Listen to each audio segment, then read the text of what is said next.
সব সমালোচনা উপেক্ষা করে আবারও দুর্বল ব্যাংকে টাকা ছাপিয়ে ঋণ দিয়েছে বাংলাদেশ ব্যাংক।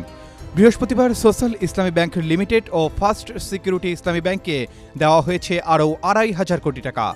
আওয়ামী লীগ সরকার পতনের পর থেকে এ নিয়ে দুর্বল ব্যাংকগুলোকে ২৯,৪১০ কোটি টাকা ছাপিয়ে দেওয়া হলো।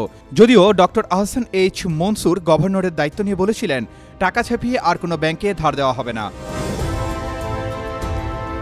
বাংলাদেশ ব্যাংকের সংশ্লিষ্টরা জানান, বিগত সরকারের সময়ে রাষ্ট্রীয় মদদে এসালাম সহ কয়েকটি ব্যবসায়ী গ্রুপ ঋণের নামে বিপুল পরিমাণ অর্থ আত্মসাৎ করেছে। এ কারণে আমানতকারীদের অর্থ ফেরত দেওয়ার মতো অবস্থায় নেই ব্যাংকগুলো। কয়েকটি ব্যাংকের বাজে অবস্থার প্রভাব পুরো খাতে পড়তে পারে এমন আশঙ্কায় গত নভেম্বরে ৬টি ব্যাংকে ২২,৫০০ কোটি টাকা ঋণ দেয় কেন্দ্রীয় ব্যাংক। পরে জানুয়ারিতে আরও ৪,৯১০ কোটি টাকা দেয়।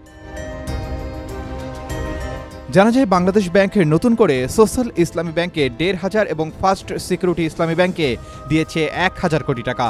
গত নভেম্বর সহ SIBL ৫,৫০০ এবং ফার্স্ট সিকিউরিটি ইসলামী ব্যাংক পেল ৬,৫০০ কোটি টাকা।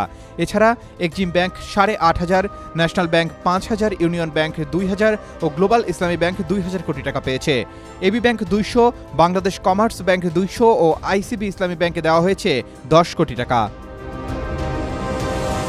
অর্থনীতিবিদদের মতে, এভাবে নোট ছাপিয়ে দিলে মুদ্রাস্ফীতিতে প্রভাব পড়ে, যে কারণে টাকা ছাপিয়ে ব্যাংকগুলোকে না দেওয়ার পক্ষেই মত দিয়ে আসছেন তারা।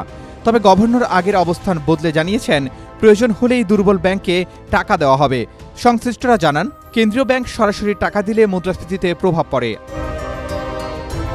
তবে ব্যাপক মাত্রায় যেন প্রভাব না পড়ে সেজন্য একই সঙ্গে বাংলাদেশ ব্যাংক বিলের মাধ্যমে বাজার থেকে উদ্বৃত্ত টাকা তোলার সিদ্ধান্ত নিয়েছে। ট্রেজারি বিল ও বন্ডের পাশাপাশি দীর্ঘদিন পর বাংলাদেশ ব্যাংক বিলের মাধ্যমে টাকা তুলছে, যদিও এই উদ্যোগে তেমন সাড়া নেই। সামগ্রিকভাবে গত বছর ব্যাংক খাতের আমানত বেড়েছে মাত্র ৭.৪৭%। অধিকাংশ ব্যাংক তারল্য সংকটে চলায় এমন হচ্ছে। Arman Ali, Daily Sun.